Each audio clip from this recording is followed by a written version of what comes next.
Hi, my name's Eva Griffiths and this is my first video. Now I'm going to talk to you today about epilepsy, simply because I've got it and it's had a massive impact on my life, positive and negative. And I recently did an interview with Radio Cymru on my epilepsy and it just shocked me how little people know. And I know that if I had these kind of videos and heard other people's stories when I was younger, I know it would have helped me. So the first thing is epilepsy is a condition that affects the brain. So if you're epileptic, then you get epileptic seizures, and it just affects different part of the brain depending on what kind of epilepsy you have. So my personal epilepsy affects the part of the brain that stores information. So that's how it affects my memory.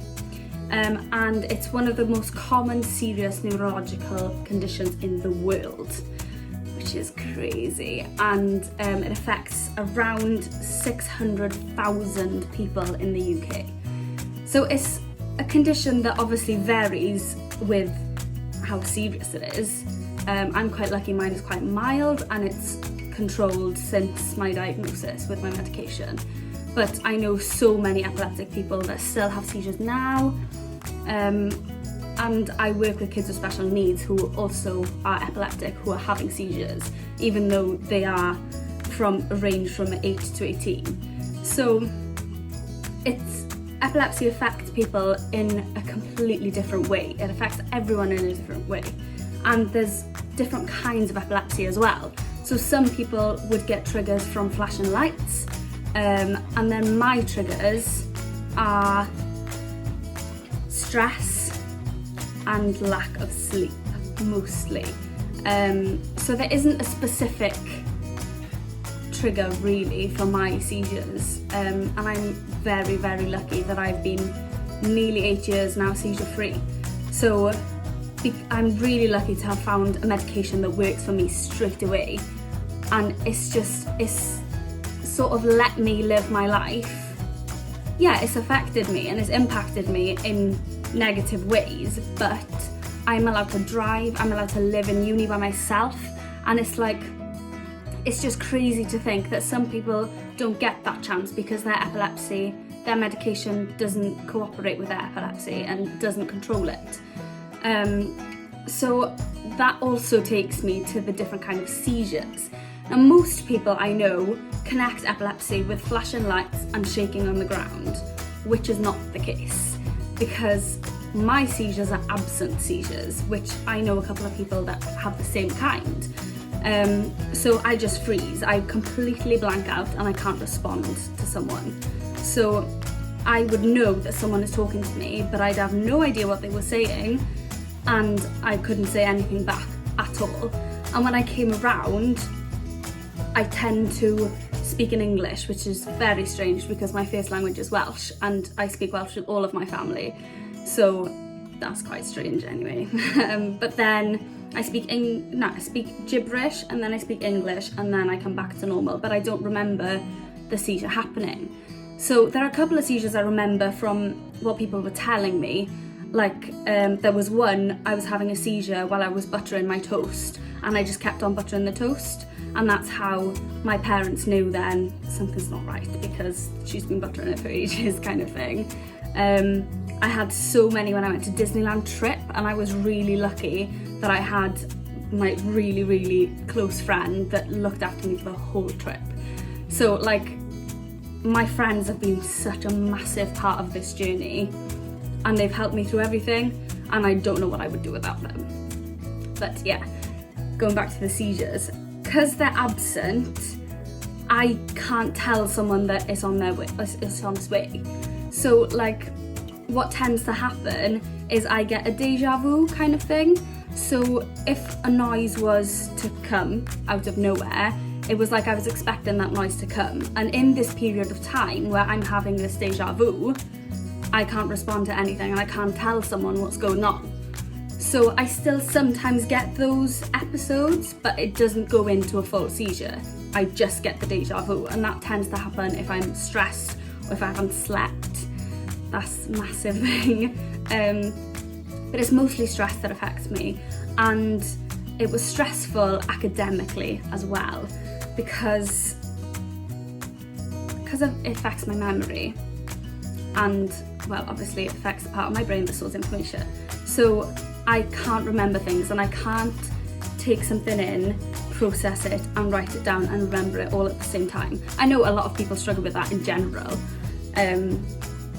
but it stresses me out completely. And if I read something, because I struggle to take in what I'm reading, I have to read what I'm trying to read at least 3 times to let it sink in. So obviously that's really difficult. It was really difficult in school because, well, with uni it's all online, so I can rewatch the lectures, but in school obviously it's there and then, and you need to take it in and you need to remember it then. So because I had my diagnosis when I was about 13, just before GCSEs was a massive part obviously of school, and I don't remember barely anything from GCSEs. I did really well, I did quite well. I mean, I passed most of my things, so like, considering I was coping with that, I don't think I gave myself enough credit for passing my GCSEs, because although it's only really affected me academically when I was in school, I didn't think about how it affected me in different ways. So even though I knew it was affecting my memory and I knew it was because of stress, and it was stressing me out, that I couldn't process it because I knew I understood it if someone spoke to me one-on-one. So that was really frustrating for me. But obviously I've got to uni now, really, really chuffed. Like, I was bouncing when I got the offer. Like, I was ecstatic because I never thought I'd get there.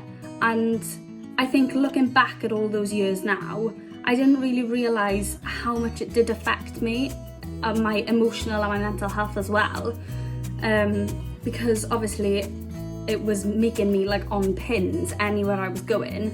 I was just thinking, oh, what if a seizure happens now? No one's gonna know. And although, like, obviously if someone has a seizure where they fall on the ground and they shake, you know straight away they're epileptic, like, most likely.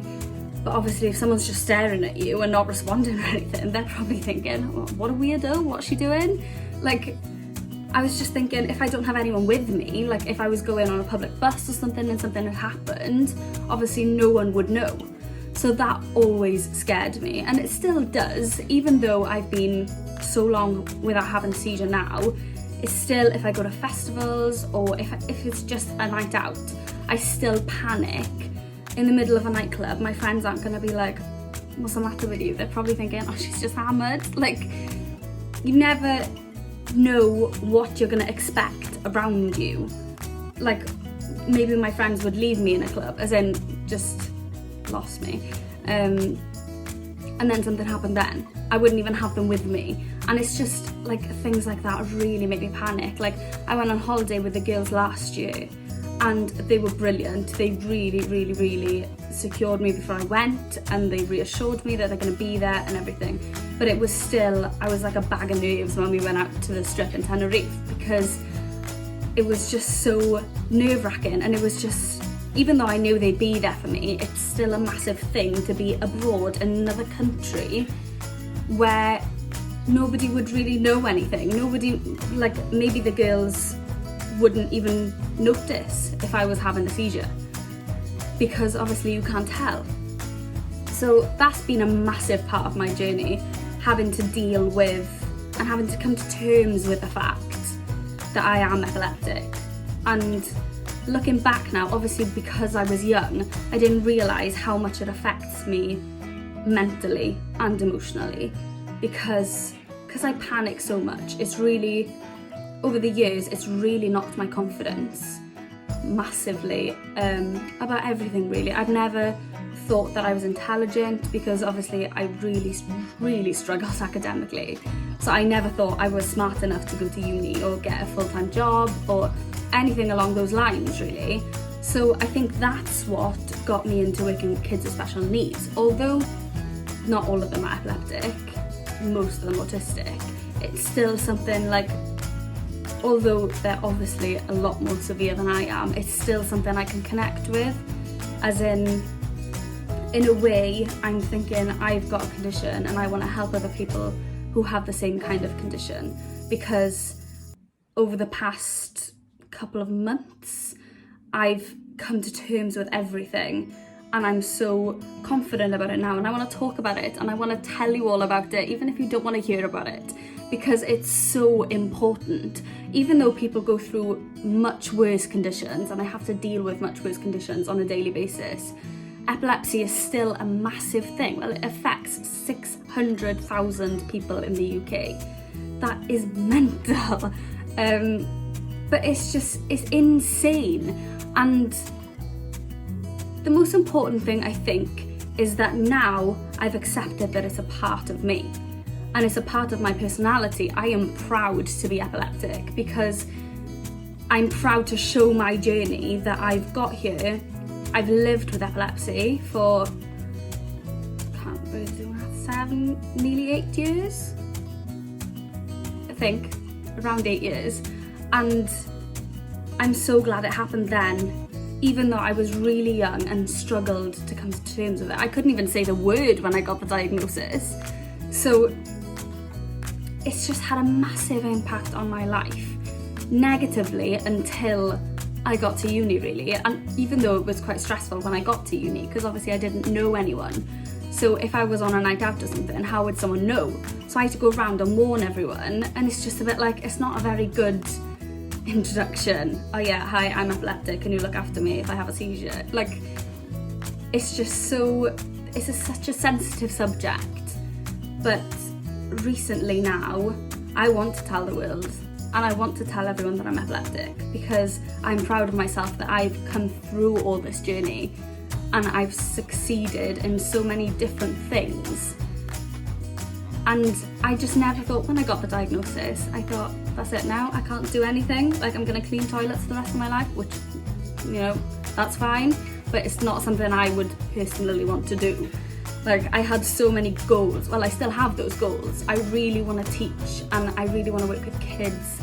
And it's just, at that period of time, I never thought that was going to be possible. But for the past 4 or 5 years, I've been working with children with special needs, and it's just changed my life, because it's just crazy how rewarding it is. And I'm just thinking, how can I even do this if I'm epileptic? But it is possible, and that's what so many people don't know. Obviously, it depends on how severe your epilepsy is, obviously, because if people are constantly having seizures and stuff, it's quite dangerous for them to be in a workplace until they find medication that controls it. But epilepsy is something you can live with, and you can live a full life. I know I have, so far so good. But yeah, it's insane. And now epilepsy is a part of me. It's part of my personality, it's part of who I am, and I'm completely okay with that. I am proud that I've come all this way, like suffering from this condition, because it does have side effects of like depression, and not severely, but I have been in low patches in my life where I literally just thought I was in this big black hole that I never get out of. But now I feel like I'm on top of the mountain that I never thought I'd see, let alone climb. So it's just such a massive condition to be diagnosed with, and it's confusing, especially if you're young. It's really confusing because you don't know anything, especially, well, when I was 13 years old, I wouldn't know what any conditions are because I was 13 years old. And it's just, over the years, I have grown and I've learned more about epilepsy. I've spoken to more people with epilepsy. Only a couple of weeks back, I met someone exactly the same triggers and exactly the same seizures. And it was just crazy, but it was so nice to talk to someone that was exactly the same as me and lived exactly the same experience. So it's all I wanted to say really is, that epilepsy is much more than it comes across. There's much more to it. There's much more information about it. Like, it is one of the most common serious neurological conditions in the world. And it's just mental that there's so many different kinds. It's just crazy, and people don't know about it, because the amount of times, I couldn't tell you the amount of times that people have been like, oh yeah, flashing lights. And it's like, no, they don't affect me. Like when I went to Disney, there was this ride that said no epileptics, and I was like, yeah, because the flashing lights. Flashing lights does not affect me. I remember sitting in front of like this rectangle kind of thing that was flashing lights at me. I remember when I was younger, and just there was no response. So obviously it does affect people in different ways. Some people just have the flashing lights and shaking on the ground. It doesn't affect them mentally. And it's just like, it's mental how many different kinds of epilepsies there are, and how different everyone copes with them, and how different it affects everyone else. And being a psychology student, it's just so interesting to study the brain and understand more about my condition, because there's only much you can see online, and some things aren't even genuine, and it's just crazy. I know I've said that word a couple of times now, but it is just crazy. So yeah, that's basically what I wanted to say. And to finish on a positive note, it is a condition that you can live with, and it's a condition that you can live your whole life with. I know it can take time to find the right medication, it can take loads of time to come to terms with the whole thing, and it can take time to accept it. But once you do accept it, and once you realise that it is a part of you and it can be a positive thing, you can live your whole life to the full and enjoy every day of it, because that's what I've learned to do. And even though I have had those dark patches, and I will remember them obviously, I'm only looking forward, because it's enabled me to drive, enabled me to go to uni, enabled me to go out with my friends. And it's just, obviously it's the medication that's controlled it, but there's a medication that is going to control every epilepsy. You just need to find the right one. So yeah, I think that's all I wanted to say. So yeah, I hope you liked my first video, and I hope that you've learned something about epilepsy. Bye!